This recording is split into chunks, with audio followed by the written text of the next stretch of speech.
आज की वीडियो में हम लोग प्रसिद्ध कथाकार कमलेश्वर जी की कहानी राजा निर्बसिया की समीक्षा करेंगे। समीक्षा करने से पूर्व कथाकार के विषय में थोड़ा सा जान लेते हैं। कमलेश्वर 20वीं सदी के सबसे सशक्त रचनाकारों में अपना महत्वपूर्ण स्थान रखते हैं। उन्होंने कहानी, उपन्यास, पत्रकारिता, स्तंभ लेखन, फिल्म, पटकथा जैसी अनेक विधाओं में अपनी प्रतिभा का परिचय दिया है। नई कहानी आंदोलन को उन्होंने नई दिशा दी। राजा निर्बसिया उनका प्रथम मौलिक कहानी संग्रह है, जिसमें कुल 7 कहानियां सम्मिलित हैं। इन 7 कहानियों में है देवा की माँ, पानी की तस्वीर, धूल उड़ जाती है, सुबह का सपना, मुर्दों की दुनिया, आत्मा की आवाज और राजा निर्बसिया। इस कथा संकलन में उनकी सबसे सशक्त कहानी राजा निर्बसिया है। कहानी के प्रमुख पात्र। कहानी के प्रमुख पात्रों में जगपति, जो कि लेखक का मित्र तथा कहानी का प्रमुख पात्र है, जो मैट्रिक पास करने के बाद गांव के एक वकील के यहाँ मुंशी हो गया था। कहानी की अन्य पात्र चंदा, जो कि जगपति की पत्नी तथा प्रमुख नारी पात्र है, जो सेवा भाव, संवेदनशील तथा सौंदर्य के गुणों से पूर्ण है। अन्य पात्र बच्चन सिंह, जिले के अस्पताल का कंपाउंडर है, जो जगपति की पत्नी चंदा पर मोहित है। अन्य पात्र पौराणिक पात्र हैं, राजा रानी तथा उनके 2 पुत्र। राजा निर्बसिया कहानी की समीक्षा।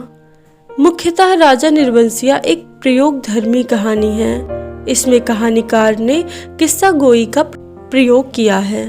कहानीकार माँ के द्वारा सुनाई गई राजा निर्बसिया की कहानी का उपकथा के रूप में सूत्रपात करता है। लेखक ने 2 भिन्न युगों की कहानियों को समानांतर रूप से लिया है। एक राजा निर्बसिया की पौराणिक कथा तथा दूसरी ओर जगपति निर्बसिया की आधुनिक कथा है। दोनों कहानियों की घटनाएं लगभग एक तरह की हैं, किंतु प्रतिक्रियाएं भिन्न हैं। मुख्य कथा जगपति और उसकी पत्नी चंदा दोनों के बीच त्रिकोण बने बच्चन सिंह को लेकर चलती है। कहानी में जगपति और चंदा का जीवन आर्थिक विषमता से त्रस्त है, जिसका सजीव चित्रण हुआ है। आर्थिक कमजोरी में मनुष्य की मजबूरियों का सशक्त वर्णन इस कहानी में हुआ है। जगपति की बीमारी को ठीक करने के लिए उसकी पत्नी चंदा को अस्पताल के कंपाउंडर से रुपए उधार लेने पड़ते हैं। बच्चन सिंह के कर्ज के रुपयों का जहर धीरे धीरे चंदा और जगपति के दाम्पत्य सुख को नष्ट कर देता है। बच्चन सिंह चंदा के सौंदर्य पर मोहित होकर कर्ज के रुपए के बदले चंदा के स्त्रीत्व को भंग कर देता है। उस कर्ज का जहर क्रमशः उनके जीवन में फैल जाता है और फैलते जहर के बीच जगपति को जिस अंतर्द्वंद का सामना करना पड़ता है, वह कहानी में बहुत स्वाभाविक रूप से चित्रित हुआ है। जगपति इसी पीड़ा से दुखी है कि वह निसंतान है। साथ ही आर्थिक विपन्नता के कारण अपनी पत्नी को दूसरों की अंकसैनी बनते हुए देखना वह और भी दुखी हो आत्मग्लानि से भर जाता है। आत्मविश्लेषण के क्षणों में वह चंदा को पूर्ण निर्दोष पाता है। इसीलिए आत्महत्या करने से पहले वह 2 पर्चे छोड़कर जाता है। एक पर्चे में वह चंदा को माफ कर उसके पुत्रों को अपने पुत्र के रूप में अपना लेता है। दूसरे पर्चे में वह लिखता है कि मेरी लाश तब तक ना जलाई जाए जब तक चंदा बच्चे को लेकर ना आ जाए और आग बच्चे के हाथ से ही दिलवाई जाए। यह इस प्रेम कथा की अद्भुत परिणति है। इस रूप में जगपति हमारे लिए एक बहुत ही आदर्श पात्र बनकर जाता है। इस प्रकार संपूर्ण कहानी में वर्तमान समय के राजा या नायक जगपति की व्यथा का वर्णन हुआ है। कथा के बीच में उसकी अभिव्यक्ति लोक कथा के माध्यम से होती है।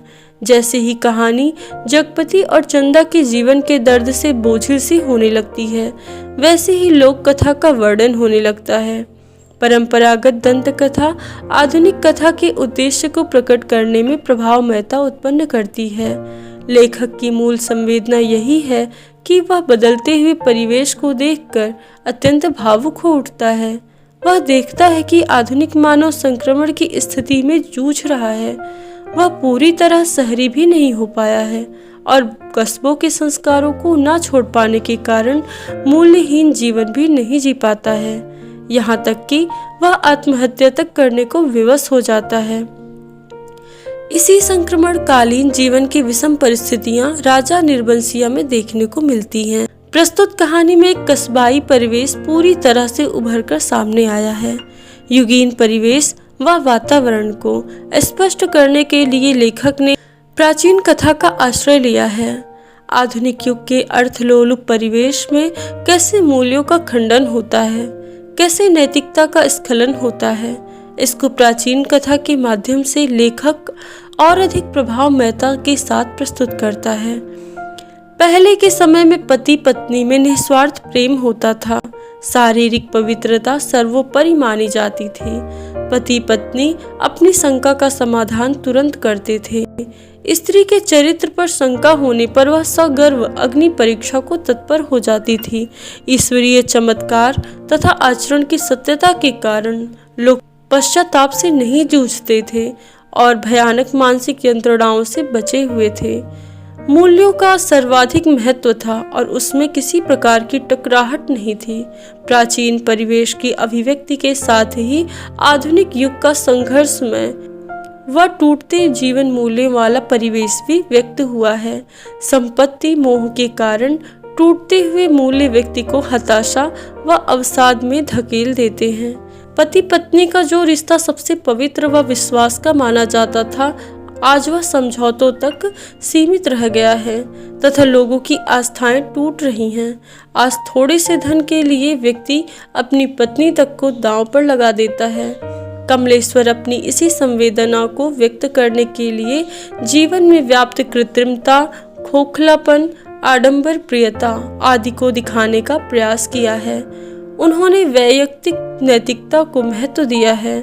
उनके पात्र प्रेम व आर्थिक संघर्ष में टूटते दिखाई देते हैं। आज संशय संदेहों का समाधान नहीं करते बल्कि मन में गांठ बांध लेते हैं। इस प्रकार हम कह सकते हैं कि वर्तमान युग की घुटन, टूटन, संवेदनहीनता को व्यक्त करने का कमलेश्वर जी का यह अनूठा प्रयोग है। कहानी का शीर्षक राजा निर्बंसिया पूर्णतः उपयुक्त है, क्योंकि प्राचीन कथा में राजा निर्बंसिया है तो दूसरी ओर आधुनिक कथा में जगपति भी निर्बंसिया है।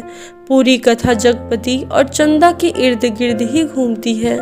किस प्रकार संतान न होने पर राजा रानी को बाद में संदेह की दृष्टि से देखता है और आधुनिक कथा में जगपति तथा चंदा को उन्हीं परिस्थितियों का सामना करना पड़ता है। अतः संपूर्ण कहानी के मूल कथन को संकेत रूप से प्रकट करने के कारण यह शीर्षक उपयुक्त है। कहानी लंबी होने पर भी पाठक का तारतम्य टूटता नहीं है। उसके परिणाम के लिए पाठक को अंत तक कहानी पढ़नी पड़ती है। इसी में शीर्षक की सार्थकता भी है। इस कहानी में अर्थ, यौन, संपत्ति, बेरोजगारी और स्त्री की मजबूरी का वर्णन हुआ है।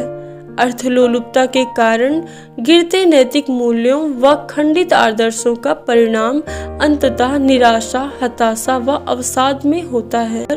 इसी युगीन विडंबना को लेखक ने अभिव्यक्ति प्रदान की है। कहानी का सबसे बड़ा संदेश यह है कि यह पुरुष प्रधान समाज है। पुरुष स्वयं चाहे कितनी त्रुटियां कर ले, किंतु स्त्री की एक छोटी सी भूल को वह क्षमा नहीं करता। यहाँ तक हर युग में स्त्रियों को सीता की भांति अग्नि परीक्षा देनी ही पड़ती है। प्रस्तुत कहानी की भाषा में एक सहज ताजगी है जो अपनी सहजता से पाठकों को बांधे रहती है। कहानी में बोलचाल की भाषा से साहित्यिक भाषा को अपूर्ण कथ्य क्षमता प्रदान की गई है। इस प्रकार कमलेश्वर ने बोलचाल की भाषा को तराश कर उसे एक अभिन्न साहित्यिक अभिजात्य प्रदान किया है।